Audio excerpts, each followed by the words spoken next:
noches. Me da mucho gusto retomar las sesiones mensuales de la Sociedad de la Psiquiátrica de Medicina de Urgencias, y con un tema tan importante, una urgencia médica, quirúrgica o neuroquirúrgica, que día a día se hace mucho más común en nuestro medio.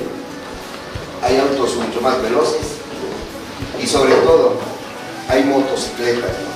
Se ha venido incrementando los accidentes en moto en nuestro medio. Tengo la fortuna de presentar ahora al doctor Neftalí Ángel Márquez. Es médico neurocirujano adscrito en nuestro Hospital General de aquí de Tlaxcala. Él es egresado del Hospital Naval Militar. Por favor, doctor, adelante.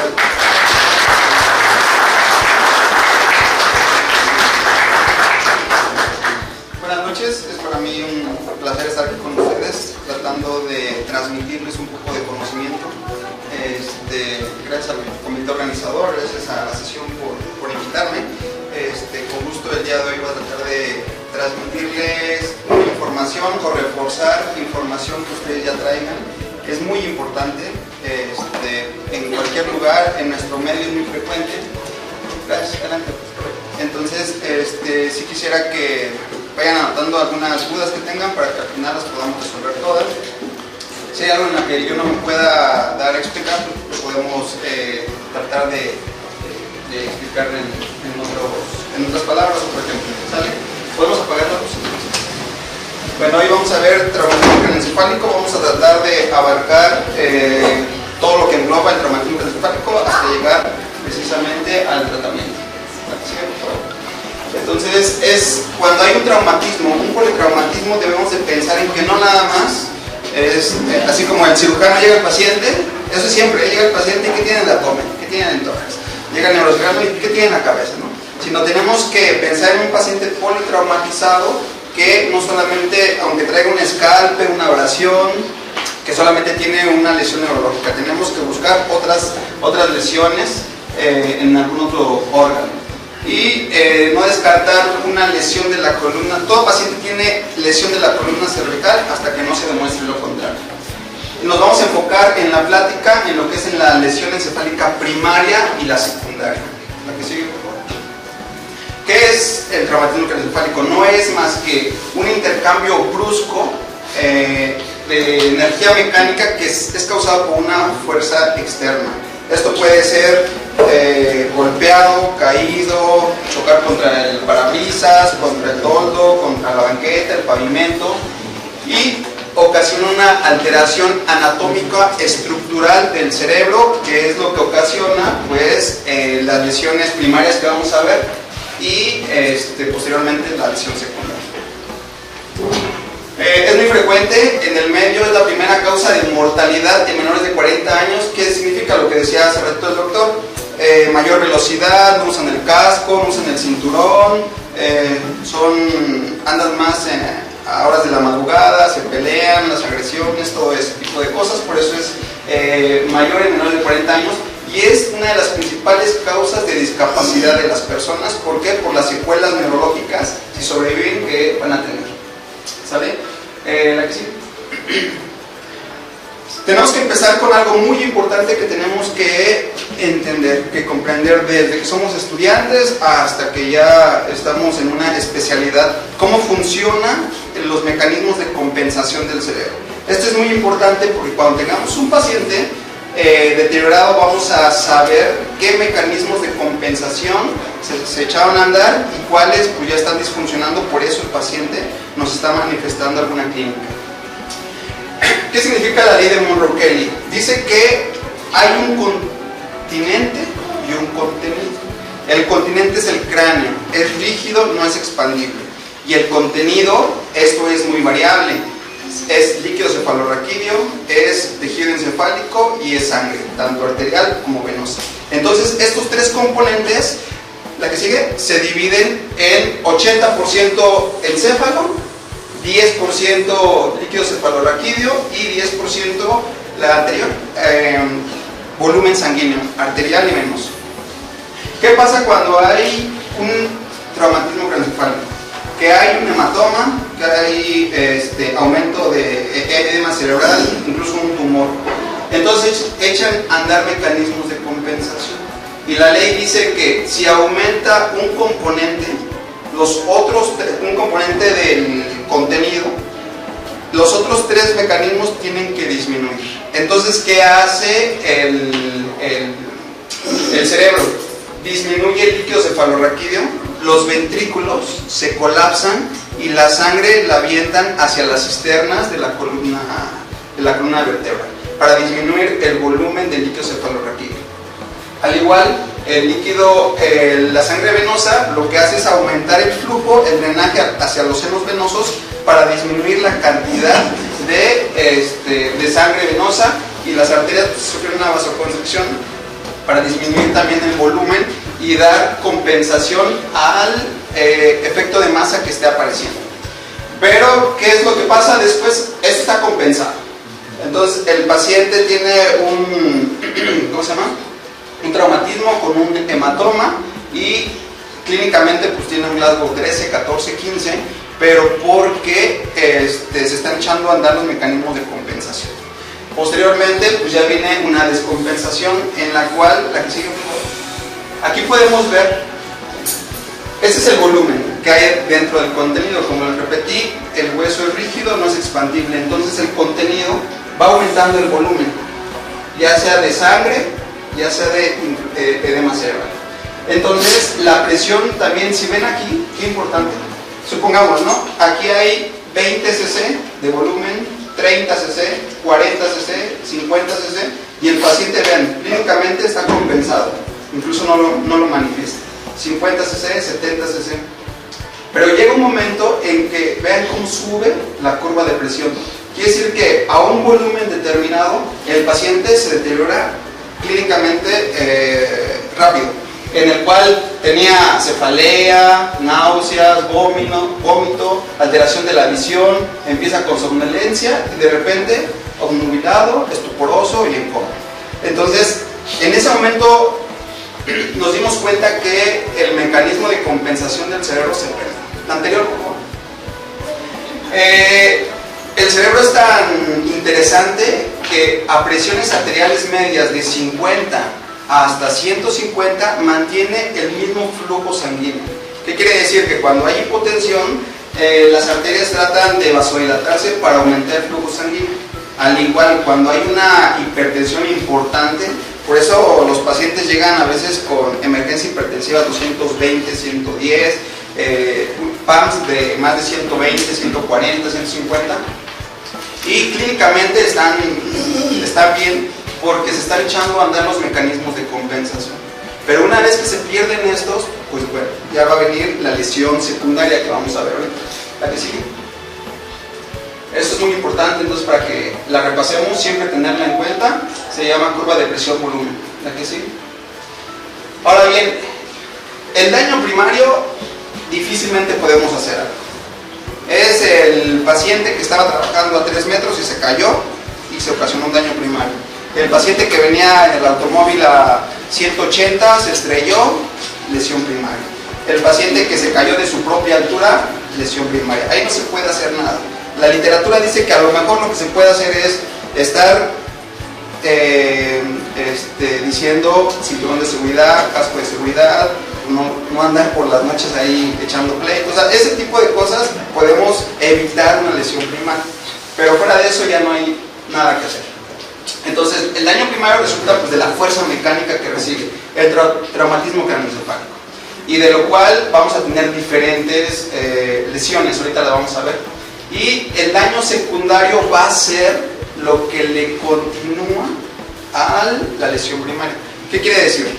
Que el paciente se cayó, no hay nada que hacer y está semi-inconsciente, náuseas, vómito, alteración de la visión, datos de cráneo hipertensivo.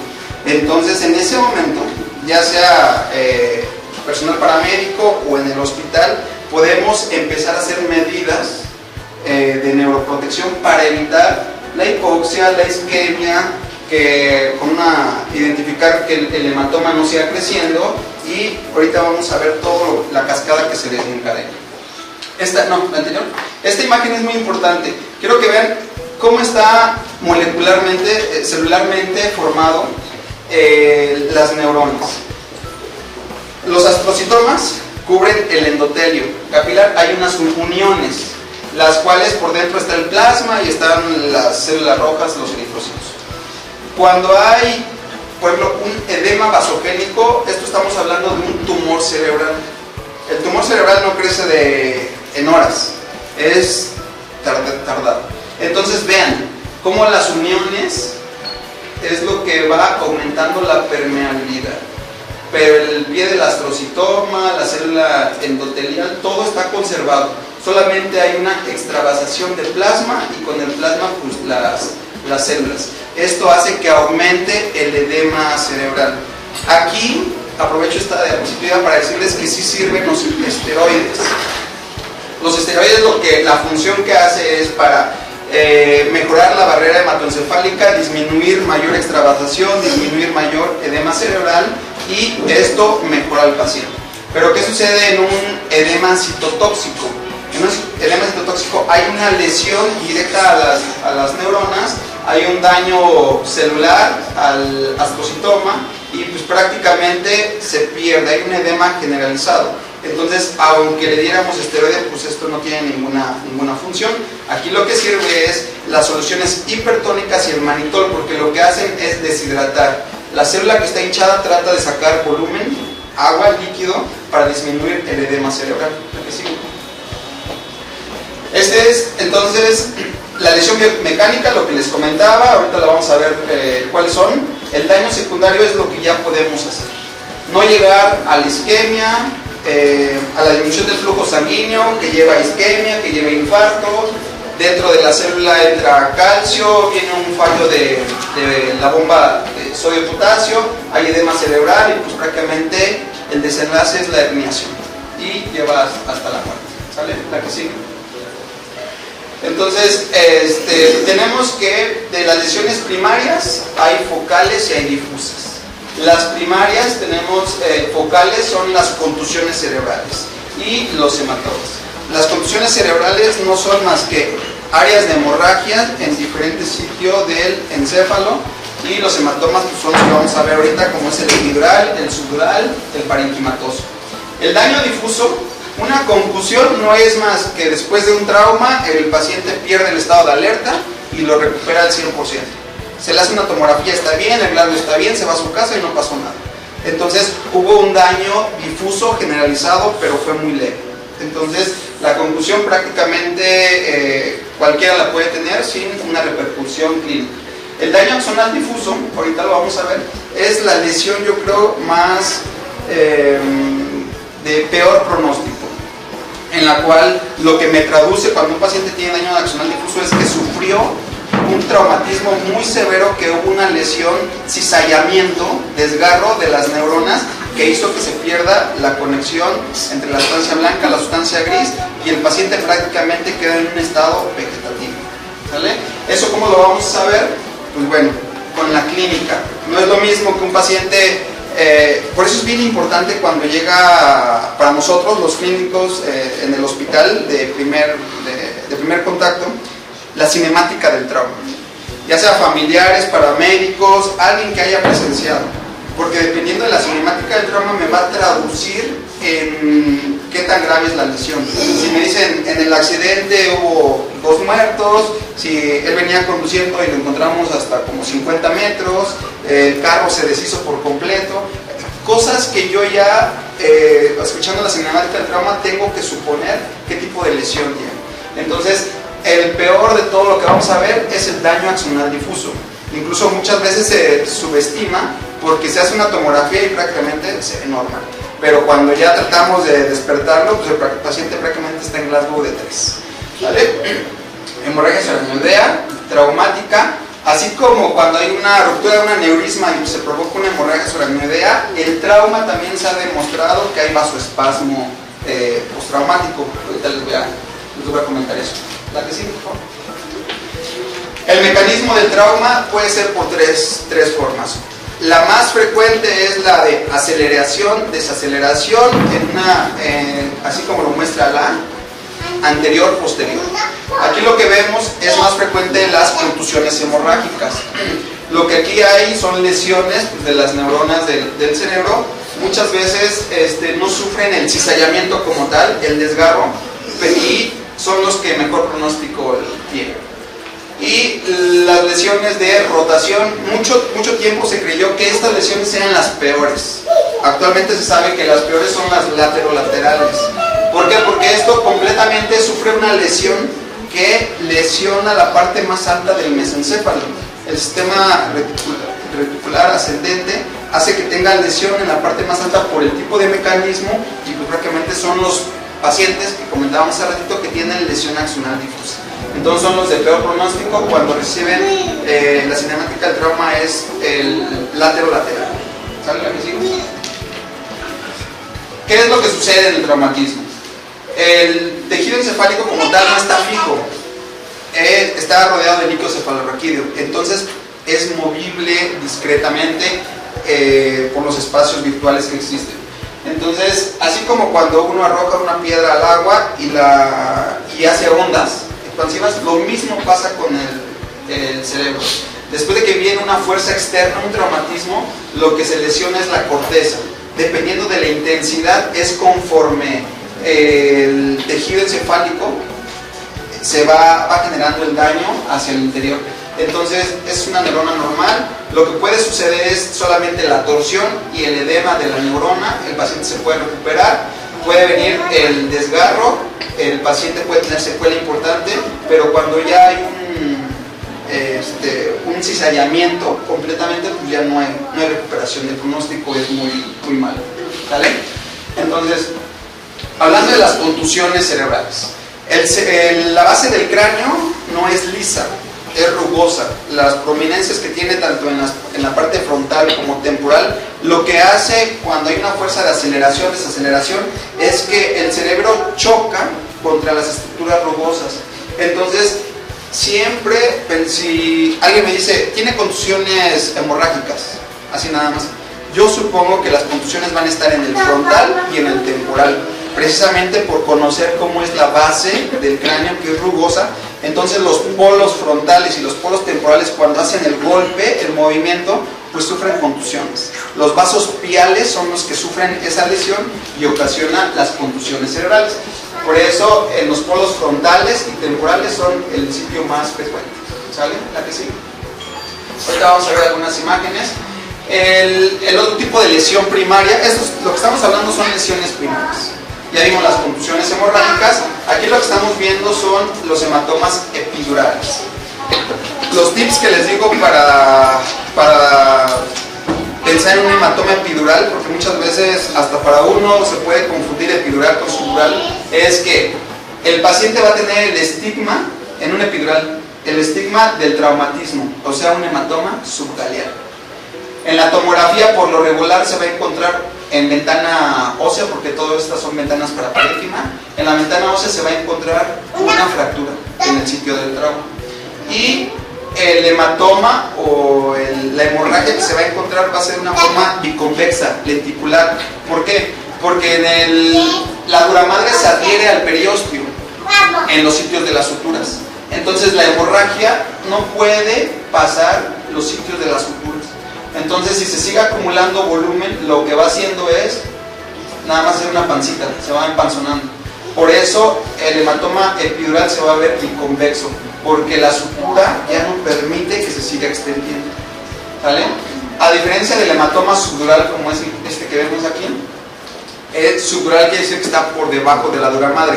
Entonces, este tiene todo el derecho a extenderse al volumen que quiera. Por eso se ve como semiluna, porque puede abarcar prácticamente todos los hemisferios. Entonces, y aquí por lo regular no se va a asociar con la fractura y va a ser principalmente de contragolpe. ¿Qué quiere decir? Que no se va a ver el estigma como en el hematoma epidural. Y aquí, a diferencia del epidural, es que este no comprime, no desplaza, no pasa la falz, la hoz del cerebro. quiere decir que este se limita hasta acá, por eso no pasa hacia el otro lado, ¿sale? Entonces es la diferencia entre el hematoma epidural y el subdural. Y aquí vemos el otro tipo de hemorragia, que es el subaracnoideo, este que vemos aquí, hemorragia subaracnoidea en el tercer ventrículo. Este es hemorragia intraventricular, ¿sale? Y ahorita vamos a ver los tipos de hematomas subdurales. Aquí sigue. Entonces el hematoma epidural, comentamos, se presenta de 100 pacientes, se encuentra en el 1 o 2%. Muchas veces de 1 a 2 pacientes va a ser mortal, muchas veces se detecta a tiempo. Es como en el libro, no siempre es así, pero en la mayoría de los casos el paciente sufre el traumatismo, se recupera, habla, todo bien, y de repente el Glasgow disminuye. Por eso una de las indicaciones quirúrgicas es que el paciente llega con Glasgow de 14, y si en la revisión del pase de visita ven que se deterioró 2 puntos, es una indicación quirúrgica viendo otros parámetros, no nada más agarrándoles. Pero es importante detectarlo, el por qué se deterioró, ¿sale? Entonces, normalmente siempre se opera en agudo, es más raro el subagudo, el crónico. Si llegan a subagudos o crónicos, quiere decir que no ponen en riesgo la vida. Tal vez están un poquito más altos, más elevados, no están tan temporales. Tienen que saber que la mayoría de los hematomas epidurales se encuentran en la parte temporal, temporoparietal. ¿Por qué? Porque la fosa temporal es el hueso más delgado, a diferencia de los otros, entonces es más fácil de fracturarse. Y además de que por ahí pues pasa la arteria meningia media, que es la que ocasiona el hematoma epidural en un 75%. Es la causante de que se produzca el hematoma epidural. Entonces, cuando son más altos, como por ejemplo esta parte de acá, o frontal como este de acá, pues da más tiempo a que incluso si no lo sospecha uno, pues hasta operarlo a las 24, 48, 72 horas y no pasa nada. La que sigue. El hematoma subdural agudo es de mal pronóstico. Aquí dice 50%, pero se puede asociar hasta el 70 al 88%. ¿Qué quiere decir? Que prácticamente 7 a 8 de cada 10 fallece. Esto lo que me traduce, a diferencia del hematoma epidural, la anterior, si ustedes ven aquí, prácticamente una de dos: o la fractura está ocasionando el sangrado y se está acumulando aquí, o hubo una lesión arterial que se está por fuera del parénquima, que está acumulando, y lo único que está haciendo es compresión y deterioro neurológico. Si es más temporal, pues sí ocasiona un probable hernia de uncus y puede fallecer, ¿no?, inmediatamente. Entonces, la que sigue, a diferencia del hematoma epidural, es que cuando yo veo esta imagen, yo estoy suponiendo que hay una lesión concomitante del cerebro. ¿Qué quiere decir? Que aparte del hematoma que yo veo aquí, también tiene una lesión, ya sea frontal, parietal, temporal o occipital. Entonces es de peor pronóstico. La cinemática de trauma va a ser más intensa que el del hematoma epidural. Entonces, aunque dice aquí el 50%, bueno, el de los traumatismos severos, el 50% son subdurales, ¿sale?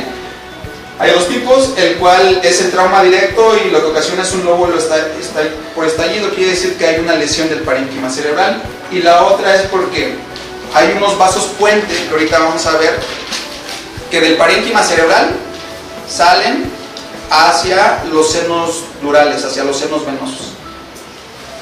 Así prácticamente. Este es el parénquima cerebral, hay un vaso venoso y este es el seno. Entonces cuando viene una fuerza de aceleración, desaceleración, esas venas sufren un desgarro y ocasiona pues la acumulación de hemorragia. El otro tipo de lesión primaria son los hematomas intraparenquimatosos, los cuales pues, se presentan 2 de cada 10 de los pacientes y se asocian precisamente a contusiones hemorrágicas que se puedan fusionar.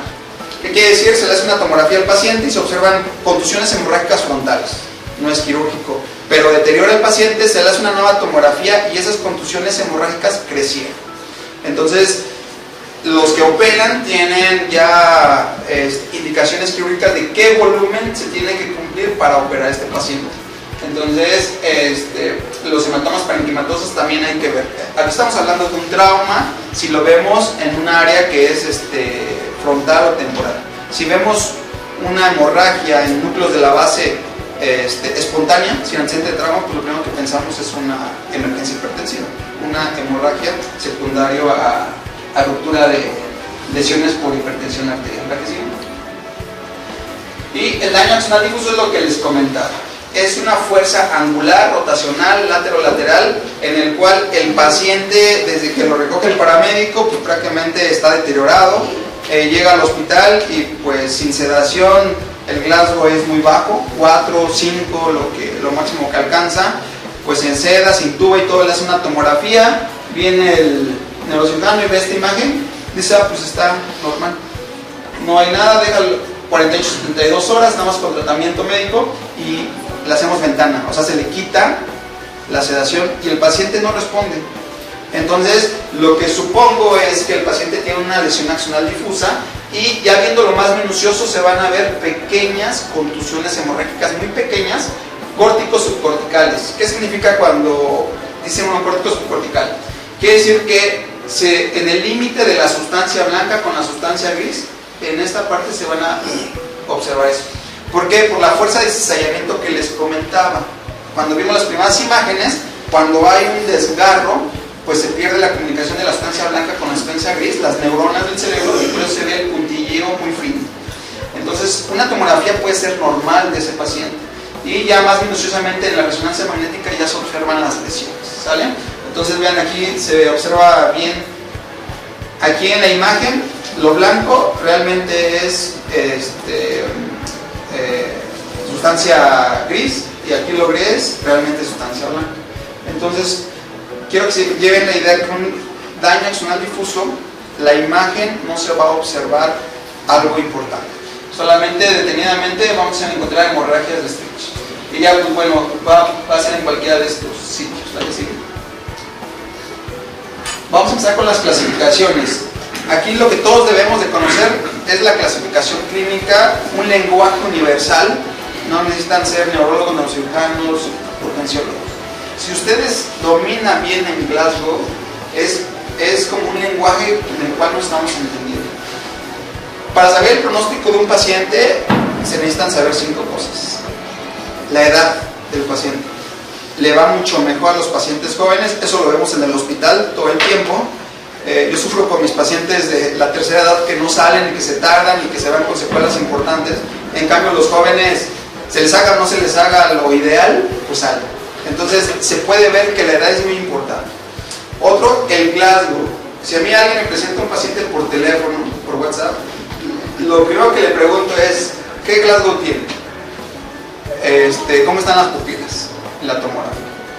Entonces, de los 5 parámetros que evaluamos para saber el pronóstico es la edad, el Glasgow, en la imagen que es lo que se ve, porque no es lo mismo lo que les decía hace ratito, un hematoma epidural, el cual se detecta y se atiende a tiempo, a un subdural, el cual va a tener una lesión importante, a un daño axonal.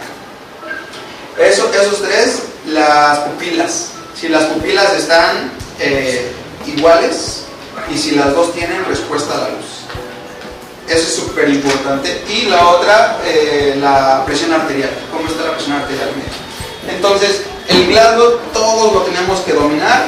Como sabemos, 15 es el máximo. Aún el paciente muerto alcanza un Glasgow de 3. Entonces, un paciente que captamos con un Glasgow de 8 o menos, ya el pronóstico va a ser malo, ¿sale? Y los pacientes que tienen 9, 10, 11, 12, 13, 14 y se deterioran, quiere decir que podemos actuar, porque él está echando a andar sus mecanismos de compensación, pero si no actuamos, el desenlace puede ser malo, ¿sale? Entonces, muy importante. ¿La que sigue? ¿Cómo vamos a detectar lesiones que nos orienten a que hay una lesión intracraneal? Por medio de una equimosis periorbitaria bipalpebral, vamos a sospechar que haya fractura de piso anterior. No todos los pacientes que tienen ojos de mapaches, no todos tienen fracturas, ¿sale? Para sospechar fracturas de piso medio, pues vamos a encontrar el signo de la batalla, que es el signo de Butler. Eso solamente lo suponemos. obviamente necesitamos un estudio de imagen para corroborar realmente si tiene lo que sospechamos. ¿Sí? Y esto, que lo que les comentaba hace ratito, es súper importante: los ojos, las pupilas. Tanto los paramédicos como los de primer contacto, como el especialista, cuando entra al quirófano, cuando sale de quirófano, cuando lo vamos a despertar, todo el tiempo hay que estar checando las pupilas, porque eso nos está traduciendo cómo están las estructuras, estructuralmente el cerebro. Quiere decir que si yo encuentro una clínica así, pues aguas, ¿no? Porque el paciente de repente está y de repente se hernia y pues ya no lo alcanza, se muere. Lo que nos está traduciendo esto es que hay una compresión del tercer nervio craneal, que es el oculomotor. El oculomotor tiene dos fibras, simpáticas y parasimpáticas. Cuando hay un efecto de masa, aquí ponen un hematoma epidural, hay una compresión del cerebro, hay un desplazamiento del cerebro, y el mesencéfalo, ya ven que tiene como dos orejitas que son los pedúnculos cerebrales. Cuando se empieza a cerrar por la compresión, el nervio que sale por ahí, que es el oculomotor, se comprime, se aplasta. Y el nervio, por afuera están las fibras parasimpáticas y por dentro las simpáticas. Cuando hay compresión de las parasimpáticas, pues se pierde la miosis. Y lo que predomina es la midriasis, las fibras simpáticas. Entonces nos está traduciendo que ya empieza a haber una compresión del tercer nervio de ese mismo lado, ipsilateral. Y esto porque el temporal, una estructura anatómica que se llama uncus, está comprimiendo ya el mesencéfalo. ¿A que sí? Entonces, el desenlace a toda la clínica es pues la herniación. Prácticamente lo que les comentaba hace ratito.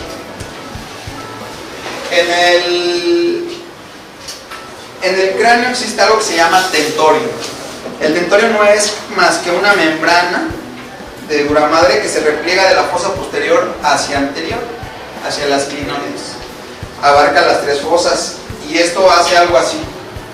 Y en el centro está el mesencéfalo. Entonces todo lo que está por arriba del tentorio es supratentorial y lo que está por debajo infratentorial. Cuando hay un efecto de masa, en este caso el hematoma, y hay un desplazamiento del uncus, se empieza una herniación que se llama transtentorial o uncal.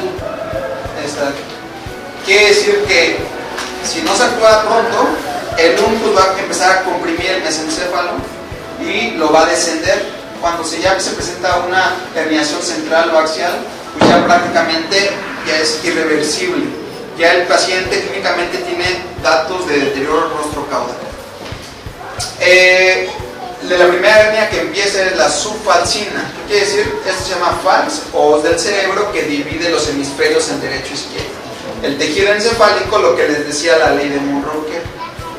Ya aquí ya echó a andar los mecanismos de compensación, ya disminuyó el líquido cefalorraquídeo, lo mandó todo hacia las cisternas de la columna, de la médula. El volumen sanguíneo también ya disminuyó. Ahora el tejido encefálico empieza a herniarse.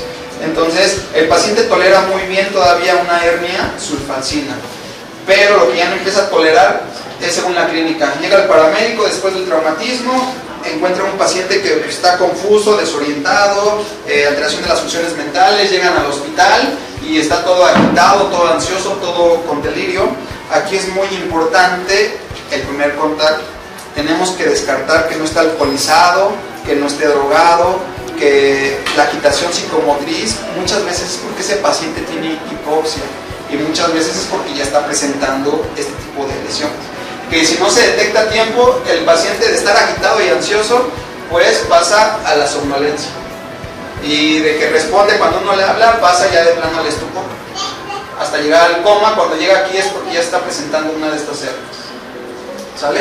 La hernia transcalvaria es cuando, aprovechando la imagen, es cuando se opera un paciente, se le quita el hueso y el cerebro se sale por ahí. Entonces, eso es la hernia transcalvaria. Ahorita vamos a ver una. ¿La que sigue? Clasificación anatómica, pues bueno, va a ser de lo que vimos hace ratito, los tipos de hematomas y las fracturas. Las fracturas, cuando un paciente tiene una fractura, aunque sea lineal, no hay que menospreciar que el paciente esté con buena clínica, porque para que el hueso se haya roto tuvo que haber recibido de entrada un traumatismo severo. Ahora bien, las fracturas lineales, pues no hay que hacerles nada, mejoran los pacientes, cuando son jóvenes se fusionan. Las que sí hay que preocuparse es cuando las fracturas son, ¿cómo se llama? Hundidas, con hundimiento. También los cirujanos tienen las indicaciones cuando se opera una fractura hundida o cuando no. La principal indicación de que se opera una fractura hundida no es porque esté deteriorado el paciente, incluso puede estar con Glasgow de 15, pero lo que ocasiona es una irritación al parénquima cerebral y ese paciente puede ser epiléptico, postraumático. La que sigue, por eso se operan las fracturas hundidas. Entonces hemos visto de lesiones primarias el hematoma epidural, vemos cómo está la fractura y por arriba de la dura madre, el hematoma subdural. Eso es lo que les comentaba hace ratito, que hay vasos puentes que vienen del parénquima hacia los senos venosos, sufren desgarro y pues prácticamente sufren la hemorragia. Las contusiones hemorrágicas, que les comentaba, principalmente en los lóbulos frontales y temporales, y la lesión axonal difusa, que es lo que vemos aquí principalmente en la área córtico-subcortical. Entonces, lo que no vimos ahorita, que no hemos mencionado, que es muy importante, es hemorragia subaracnoidea. Si yo preguntara, incluso preguntas de exámenes y de especialista, la hemorragia más frecuente es la hemorragia traumática, es la hemorragia subaracnoidea. Antes de pensar en un subdural, epidural, en un parenquimatoso, ese paciente tiene que tener hemorragia subaracnoidea. ¿Sale? Pero ese prácticamente lo único que nos traduce es que hubo una lesión en el cerebro, hubo una hemorragia, sangrado de las arterias piales, pero solamente se quedó en eso y es el que mejor pronóstico tiene. Contusiones hemorrágicas, hematomas y lesión axonal difusa. Esto es lo que comentamos, aquí aprovechamos la imagen. Este es un hematoma subdural, el cual ya tiene desplazamiento de la línea media, hay compresión del sistema ventricular y pues prácticamente hay edema cerebral. Pasa al quirófano, lo que se observa es el hematoma subdural, se drena y pues bueno, ya queda así. Y esta contusión hemorrágica frontal, la cual este paciente pues va a crecer en las siguientes 24 horas porque es inmediata esta tomografía. Entonces se espera que la hemorragia crezca y cuando una contusión hemorrágica se empieza a reabsorber, o sea, desaparecer, los componentes de la hemoglobina lo que ocasionan es edema perilesional. Entonces a lo mejor el paciente sufre el traumatismo, tiene una contusión hemorrágica y no es quirúrgica y está en largo de 13, 12. Entonces pasan 48, 72 horas y el paciente se deteriora más.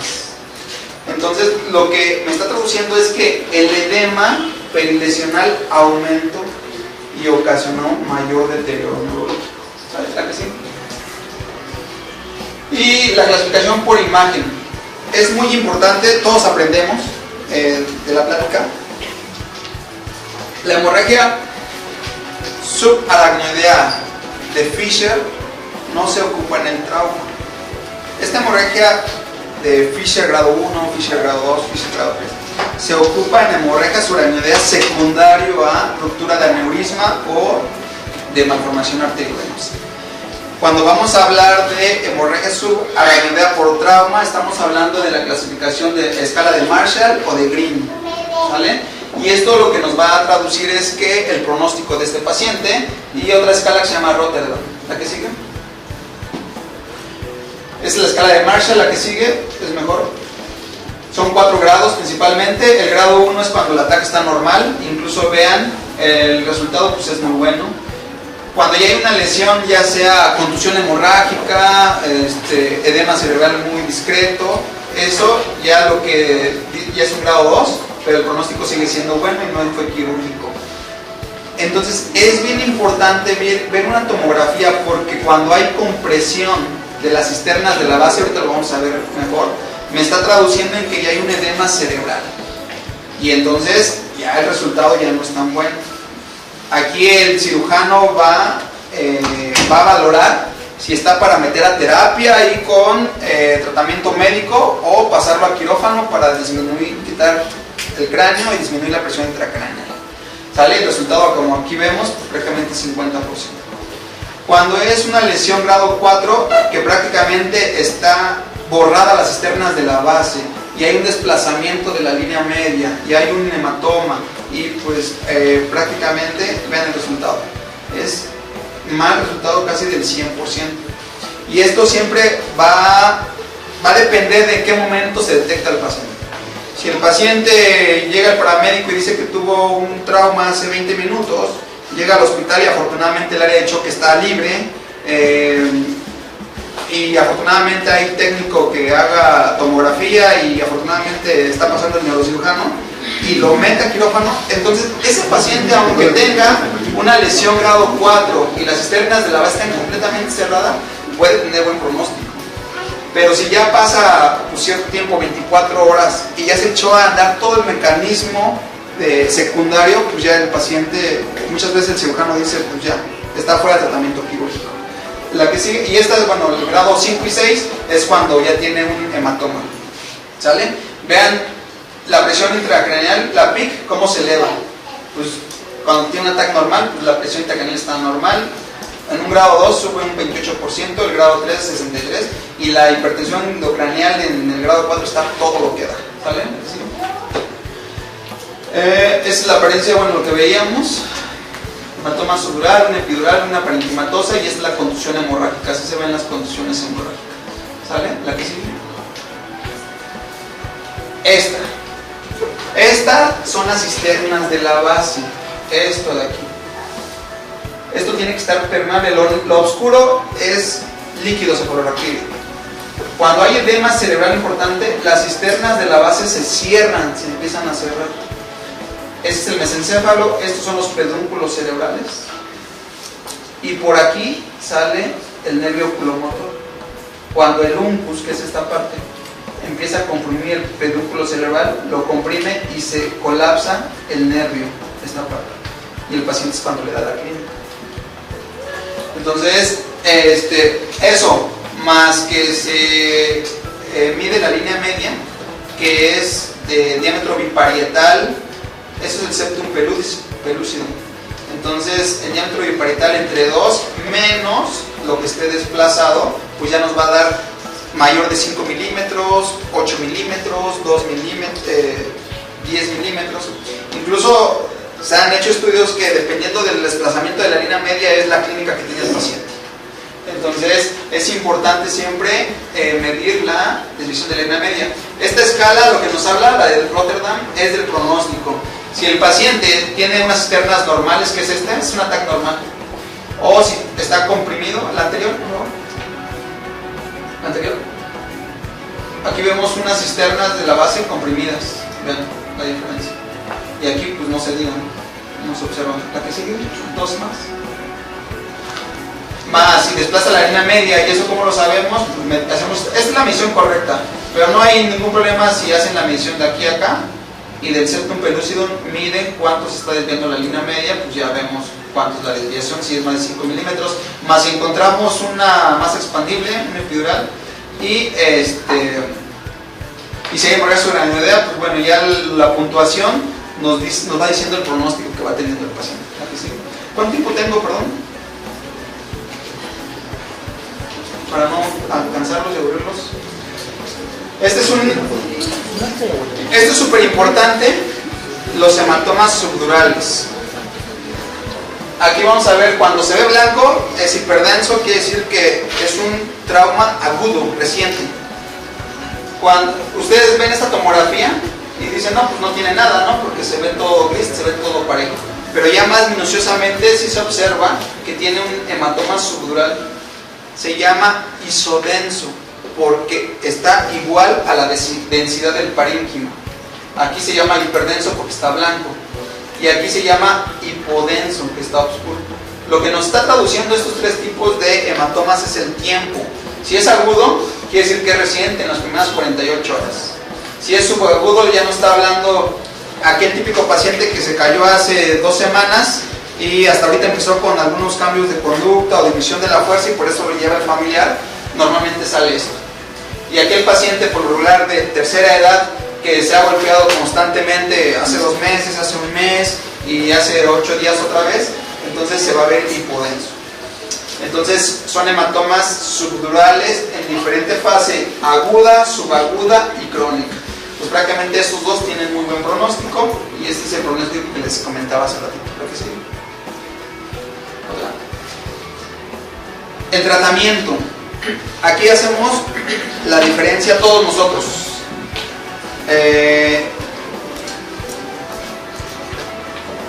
Todos sabemos que hay algo que se llama evolución natural de la enfermedad. En el traumatismo craneoencefálico no es la excepción. Una vez que se da el traumatismo, empieza el trauma, pues el efecto dominó. Una pieza va tirando a todas hasta llegar al desenlace, a la muerte, a la herniación. ¿Sale? De que estaba así, se sube el traumatismo y pasa esto. ¿Y qué pasa aquí? Aquí es donde está el paramédico, la enfermera, el estudiante, el interno, el residente, el adscrito. El efecto dominó, se lleva a cabo el trauma, que eso ya es inevitable, pero ya se ocasiona la lesión primaria, empieza con los datos de gran hipertensivo, pero llega a un hospital donde luego la oxigenación, la intubación, la presión arterial, gasometría, tomografía, necesita cirugía, entonces se evita el desenlace que normalmente llevaría el traumatismo como tal. Entonces nos vamos a enfocar en lo que son las guías. Las guías no es más que, como dice, o sea, no es imperativo la que sigue. Las guías son hechas por personas que hicieron diferentes ensayos, estudios, protocolos para recomendar, solamente recomendación de lo que vieron que mejor le fue a los pacientes. Como les repito, no es imperativo. Esto solamente está hecho para que nosotros pues nos formemos un criterio e incluso podamos hacer protocolos en los cuales pues favorezca al paciente. Entonces solamente son recomendaciones. ¿La que sigue? Entonces, desde el primer contacto, ¿hay paramédicos? Sí. Perfecto. Yo también soy paramédico, fui paramédico de la Cruz Roja. Muchas veces nos catalogan como que nada más levantar y trasladar. Y no, tenemos que estar capacitados porque hacemos la diferencia. Para que ese paciente, no lo ven, pero cuando yo, después de operar a un paciente y que estuvo muy grave en la terapia intensiva y a punto de morirse y que todos le dieron el 100% de mortalidad, llegan al consultorio, lo que les digo, que no es una persona, es desde la persona que lo recogió, que es el paramédico y le dio los primeros auxilios, hasta todo el personal que estuvo involucrado con ese paciente. Aquí, afortunadamente para mí, yo soy el que ve el desenlace, que es afortunado.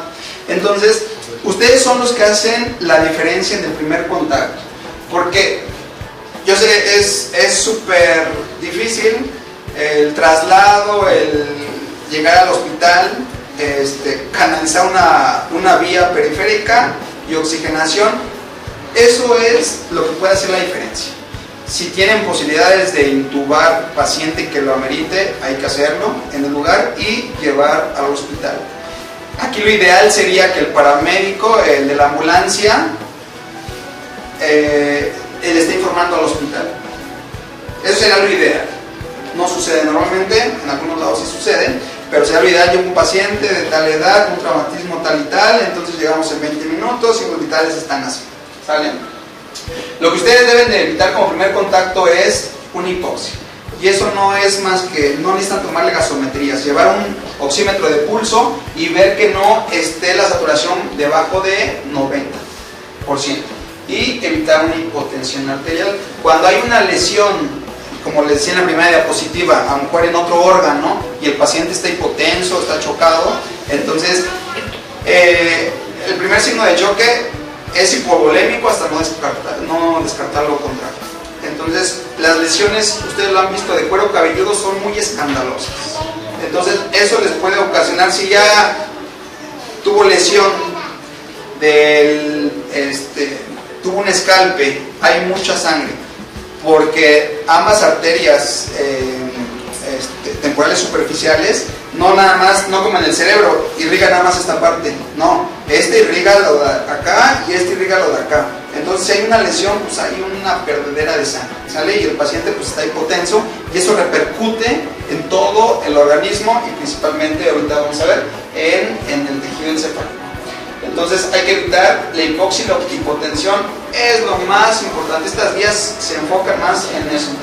Y pues bueno, ya estabilizar la columna cervical y no descartar trauma de columna cervical hasta descartar lo contrario, ¿sale?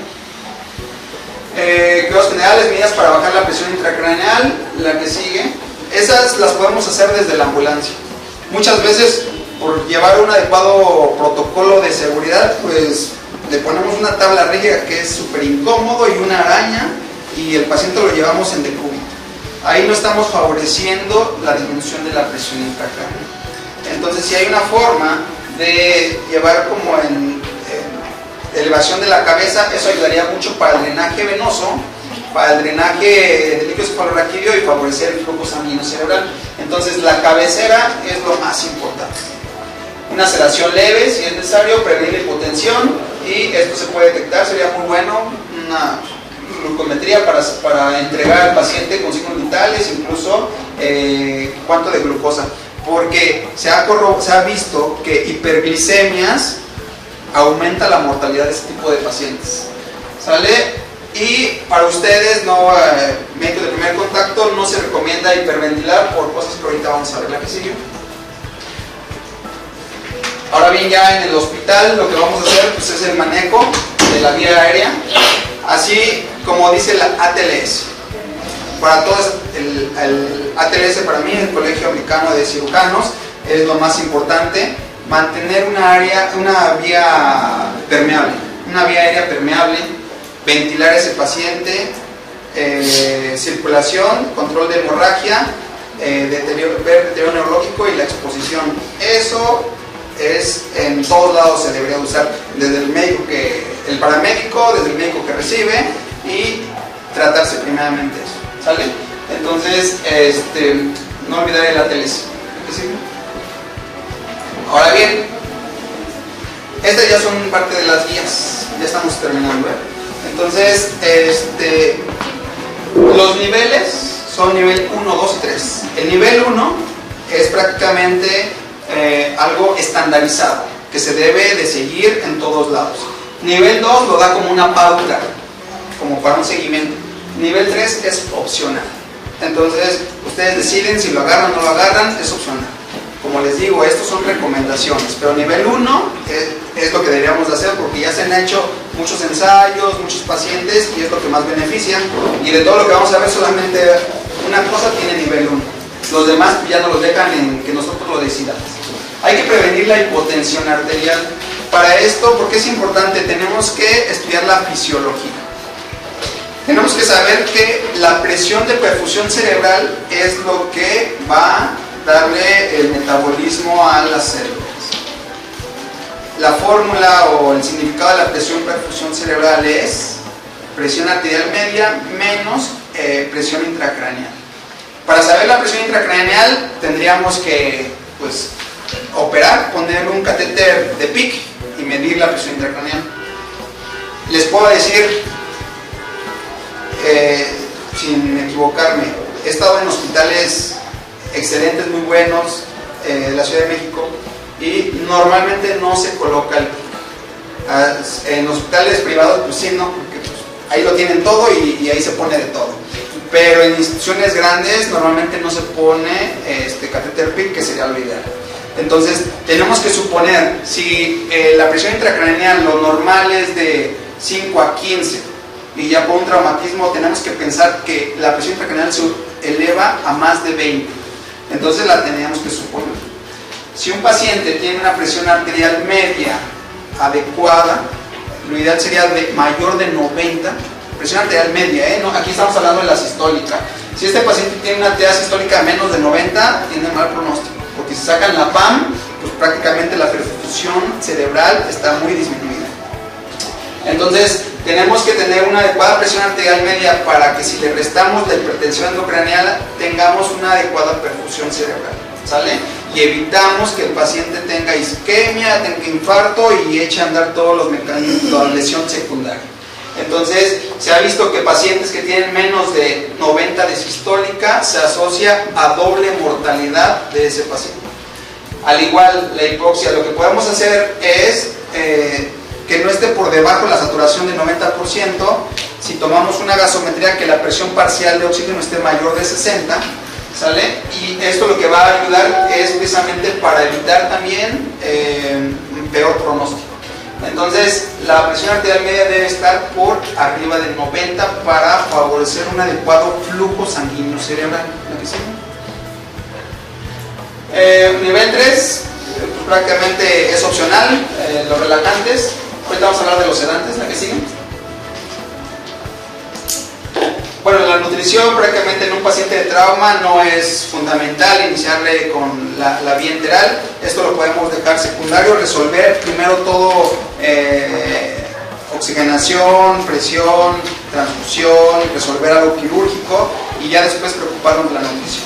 En los primeros días, por la respuesta metabólica al trauma y por todo lo que se le administra, no hace la diferencia la nutrición, pero ya después de 7 días se ha visto que mejora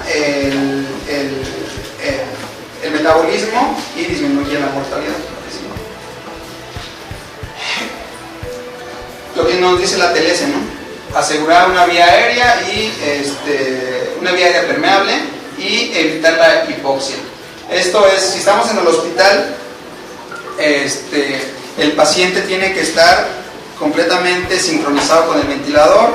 Si tenemos gases arteriales, mantenerlos entre 35 y 40 de presión parcial de oxígeno.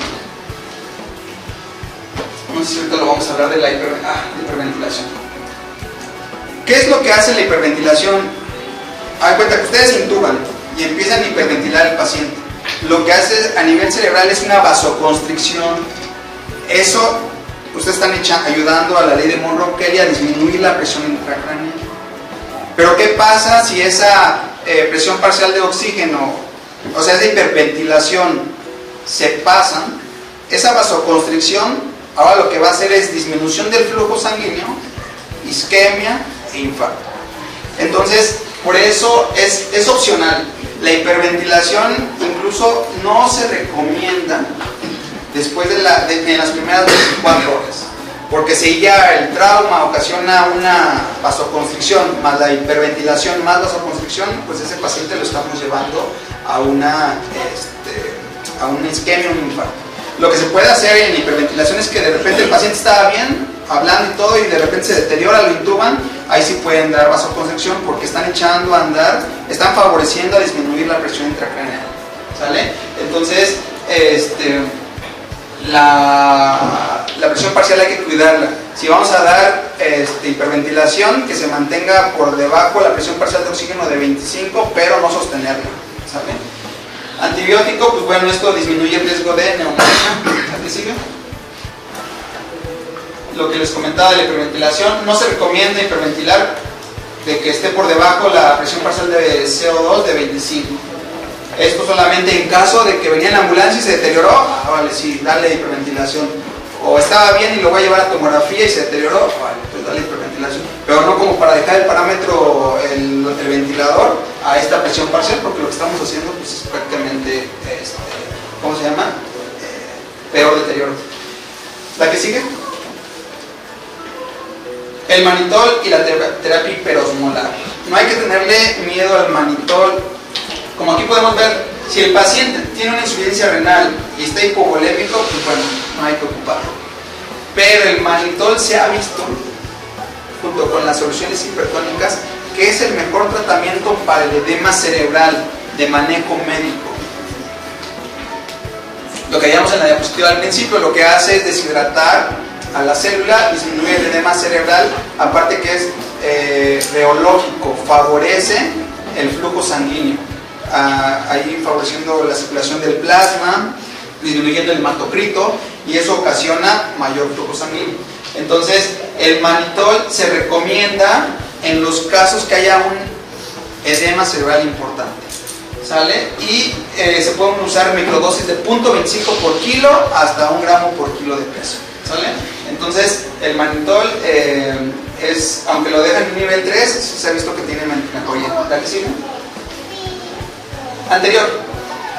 Actualmente lo que se maneja de primera instancia y lo mejor son las soluciones hipertónicas. Soluciones al 3%, al 7.5% o hasta el 23%. Esto, a diferencia del mannitol, no ocasiona hipotensión y se puede dar en pacientes que tienen hipovolemia y hace la misma función que el mannitol. Entonces, lo ideal sería soluciones hipertónicas. Si no hay hipertónicas, pues isotónicas. Lo que no hay que dar nunca es soluciones hipotónicas como glucosa al 5% o salina al 0.45%, porque eso lo único que estamos ocasionando es mayor edema cerebral. Entonces, súper importante, pacientes de de trauma, no soluciones glucosadas, ¿vale? No, porque el paciente pues está en ayuno y no ha comido y eso, no soluciones hipotónicas ni glucosadas porque favorecen al edema cerebral.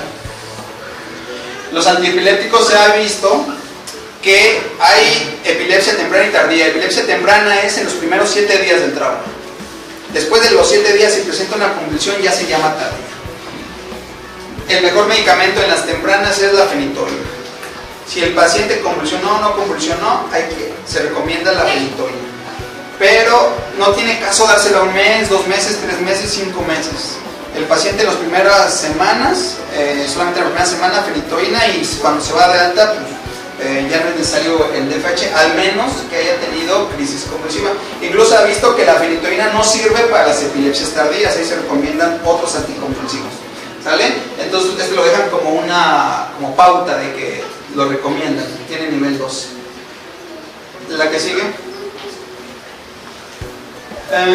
La presión de perfusión cerebral dice que no hay que tratar de llevar una perfusión cerebral hasta mayor de 70, porque muchas veces decimos, pues hay que pasarle norepi, dopamina, porque yo sé que voy a aumentar la presión arterial media y con eso aumento la presión de perfusión cerebral. Prácticamente se ha visto que aumenta el problema respiratorio, la dificultad respiratoria y estrés respiratorio. Ahí es lo que ocasiona la norepi, la dopamina, si me aferro a llevar a esta presión de perfusión cerebral, ¿sale? Lo ideal sería mantenerlo entre 50 y 70. ¿Aquí sigue?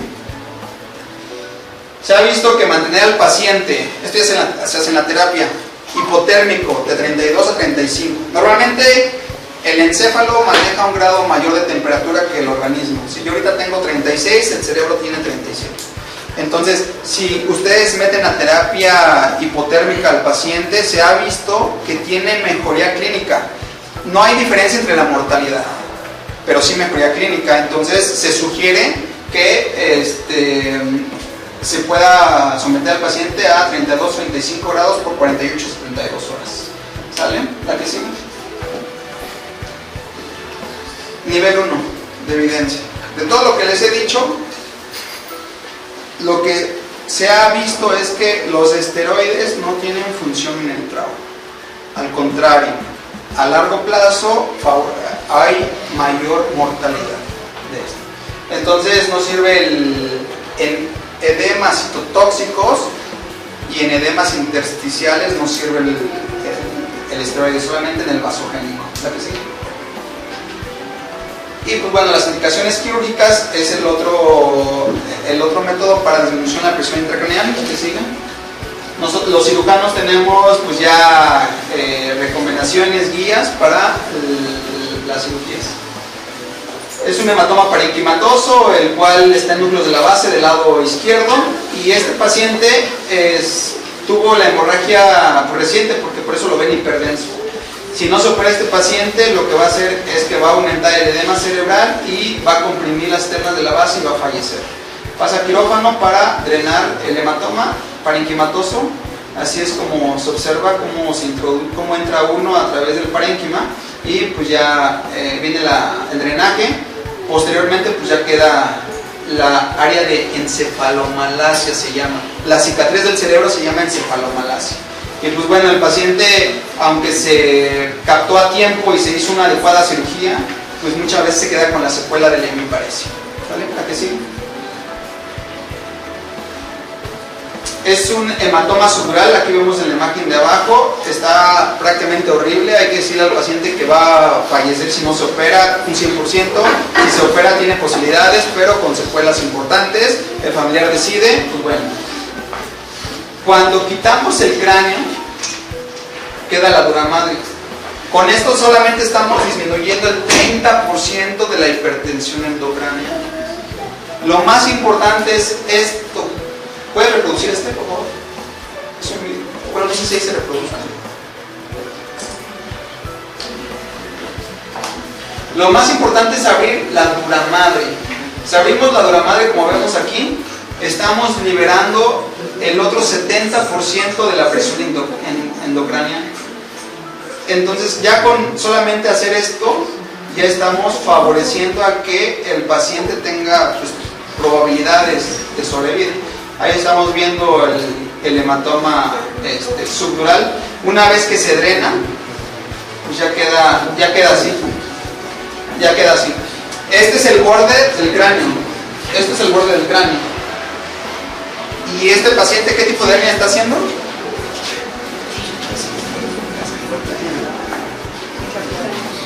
¿Qué hernia está haciendo ahí? Bueno, ya lo dije hace rato. Transcalvaria, está saliéndose a través de los bordes óseos y pues prácticamente al final vean ni siquiera se puede cerrar la piel. ¿Sale? La que sigue. La otra diapositiva. Ya vamos a acabar ya. Ese es un hematoma epidural, el cual también está ocasionando efecto de masa, desplazando. Aquí vemos, como decía la literatura, que se observa una fractura del hueso.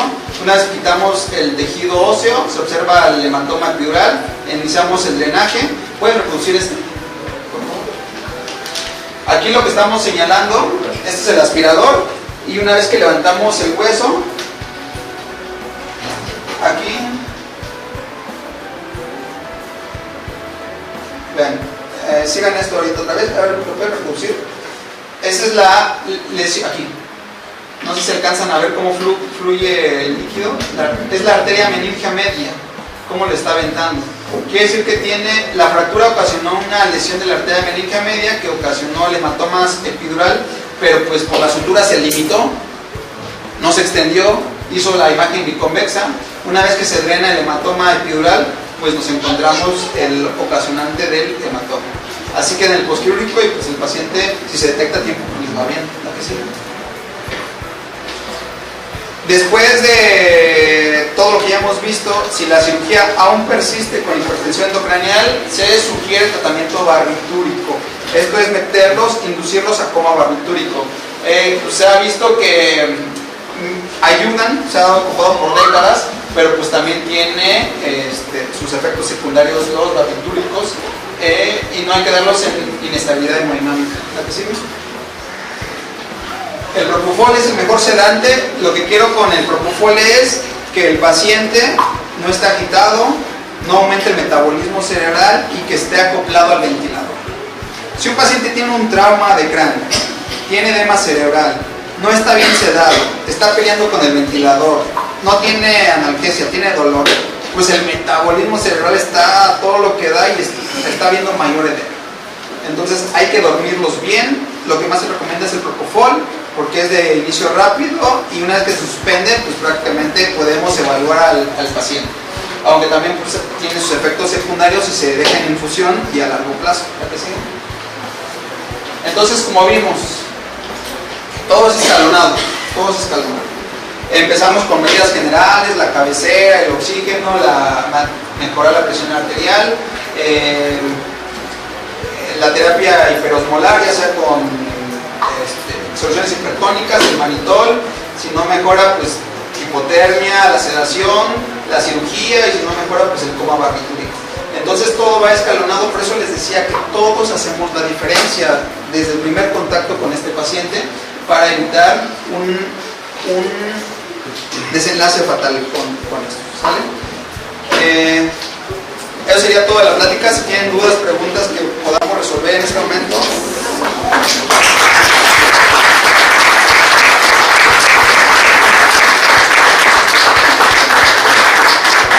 ¿Alguna pregunta para el doctor? Hay que aprovecharlo. Es el pan nuestro de cada día, todos los que trabajamos en urgencias. En algún momento el personal prehospitalario es muy importante, ¿no? Ya casi se les cae de la camita el paciente cuando viene muy combativo. Entonces hay que preguntarle, ¿no? Aquí tenemos al experto. ¿Alguna pregunta? Doctor, tengo un paciente en el trabajo, trauma craneoencefálico severo, tuvo un hematoma muscular y le dieron solo 28 días de incapacidad y me lo reincorporan a trabajar. Mi duda es el pronóstico de tiempo para que pueda reincorporarse a laborar normal. ¿Cuál podría ser? Es muy variable, fíjate que ahí necesitaríamos ver la clínica. O sea, pero si me dices que es severo, pues no creo que se pueda incorporar a los 28 días aunque lo mandaran, ¿no? Si hablamos de un hematoma subdural, hay que ver si fue laminar. ¿Qué quiere decir? Que discreto, menos de grosor de 10 milímetros y que no hubo un daño concomitante. Y que clínicamente pues está en Glasgow de 15. Entonces, en esos pacientes, pues, dependiendo de la clínica, dependiendo porque aunque imagenológicamente no se vea mal, pues él puede tener cefalea, náuseas. Entonces, yo creo que para incorporarlo, así como me lo dices, a los 28 días, pues no. Pero que yo te diga exactamente en qué tiempo es muy variable. Tendría yo que ver la clínica, ver el estudio y pues ya comentar. Normalmente yo no dejo que hagan actividad física o de esfuerzo en los primeros 28 días. Ya después pues ya vemos cómo se van incorporando, porque ellos, el mismo cuerpo, el mismo organismo, se lo va pidiendo al paciente. Entonces es muy variable la respuesta. ¿Algo más? ¿Alguna otra pregunta? Tomografía solamente tenemos en nuestro medio, en el hospital regional y en el hospital general. Entonces, ya no hay regional. En el regional no hay. Eso es grave, ¿eh? Aquí ahora sí que aquí en confianza es grave que una institución no tenga tomógrafo. Y es grave que si lo tiene, no haya personal. Entonces, a veces nos pasa, ¿no? Ojalá estuvieran las autoridades aquí, ¿no? Para que vean la importancia de eso. Pero sí, un quirúrgico es difícil que pudiera operar a un paciente si no tiene imagen. ¿Qué se hacía antes de la tomografía?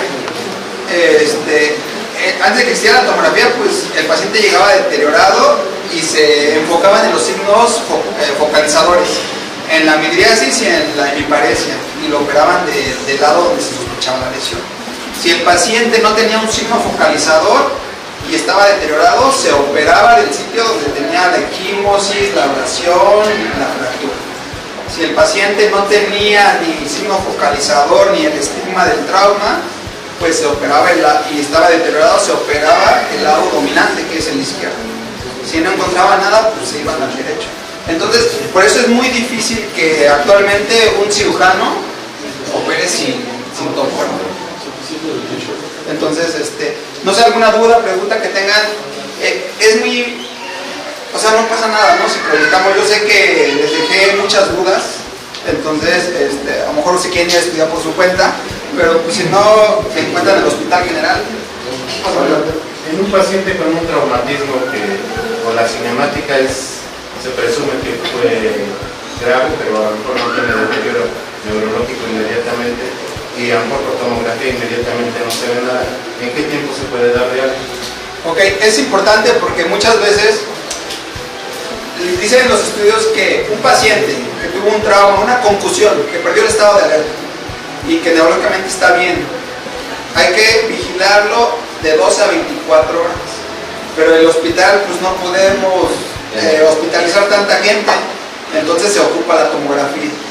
6 horas después del trauma, con una tomografía normal se puede dar de alta y dando signos de alarma al paciente. Si el paciente se le hizo una tomografía y tiene un Marshall 2, algo discreto, y se deteriora, pues hay que hacer otra tomografía. ¿vale? Entonces, hay que ver el contexto. Si no se le hace tomografía, puede estar 24 horas. Si se le hace tomografía con 6 horas y uno, incluso el neuro lo ve y dice, pues se puede ir a casa con datos de alarma. No, pero que usted está vomitando y tiene náuseas, pues bueno, yo veo la tomografía que pues no tiene edema, hematoma, fractura y que los síntomas se le van a quitar, ¿saben? Entonces, sería eso. ¿Algo más? Doc, solo un comentario. No sé si pudiera proporcionar su número telefónico. Tenemos compañeros de hospitales de todo el estado, entonces pues Claro. cualquier cosa. Claro. Sí, si gustan, mi nombre es Neftalí Ángel, me encuentran en el Hospital General. El número es, si quieren anotar, 55 54 73 19 32. Para cualquier duda, siempre es importante. Créanmelo, no me niego así de que manden una imagen y oiga, doctor, ¿usted qué opina? ¿No? O sea, para mí al contrario, entre más nos podamos ayudar y por la población, pues, qué mejor. Hay un escalón, ¿no?, para la atención del paciente en urgencias, y es el hacer una consulta al experto, ¿no?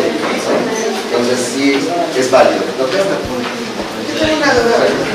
Si un paciente sufre un traumatismo, le toman la tomografía y sale aparentemente normal, solamente médico, se va, regresa como a los 20 días y ya trae una hemorragia importante. Puede haber modificaciones entonces aún después de la tomografía, o puede haber un error médico. Ahí estaríamos hablando de una hemorragia como vimos en el sudoral. Yo sospecharía un caso clínico así, si me lo hicieran. Trauma, TAC normal, se va a los 15-20 días, regresa focalizado, clínicamente, focalizado y con alteración de las funciones mentales. Hay que hacer tomografía, pero yo sospecho que ese paciente tiene un hematoma subdural, subagudo o crónico, el cual no se manifestó en el momento y pasaron los días que decía ahí para que ya dé clínica. Pero si llega con un hematoma, una hemorragia hiperdensa, ya sea subaracnoidea, epidural, subdural, de contusión hemorrágica, aunque digan que no, ese paciente se volvió a caer. Entonces, o tuvo un evento vascular cerebral espontáneo, sospecharía en otra lesión, malformación arteriovenosa, aneurisma. ¿Vale? Pero sería imposible que sufra el trauma hoy, en 15 días llega con un ataque, con una hiperdensidad. Yo no se lo achacaría el trauma, habría que buscarle otra cosa. Bueno, a nombre de la Sociedad Tlaxcalteca de Medicina de Urgencias, otorgamos la presente constancia al doctor Guadalupe Neftalí Ángel Márquez por su brillante presentación en el TCE grave. Un aplauso.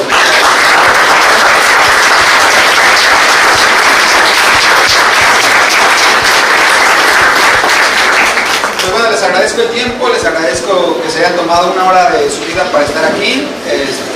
Para mí es muy importante que me hayan escuchado, entonces espero que les haya dejado sembrado algún conocimiento ahí como para que ustedes lo vayan a desarrollar, a crecer. ¿Sale? Gracias.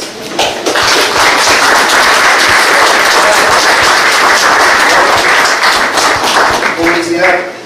El próximo mes, que es septiembre, vamos a ver, que es el mes de la sepsis, vamos a ver el manejo integral del paciente séptico en nuestra próxima sesión.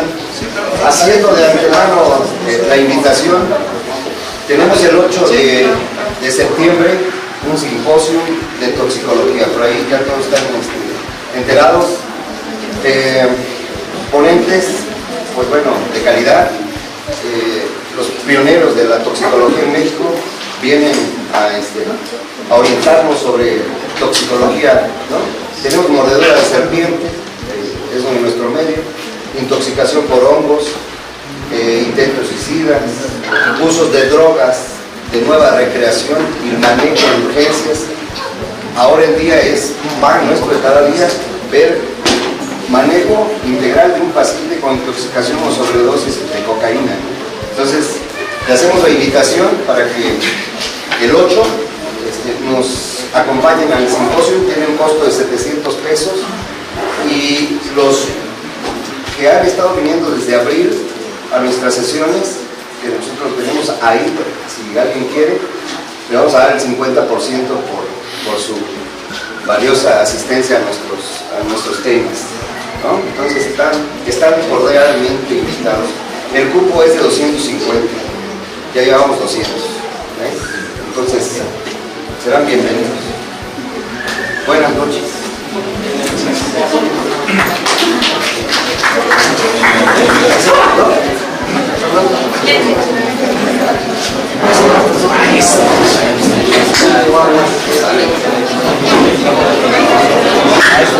Recuerden que los que no están registrados, regístrense. Si no, ¿cómo les vamos a enviar su constancia también? Que quiera foto con el doctor. Que quiera foto con el doctor también, que pase. 50 pesos. 50 pesos.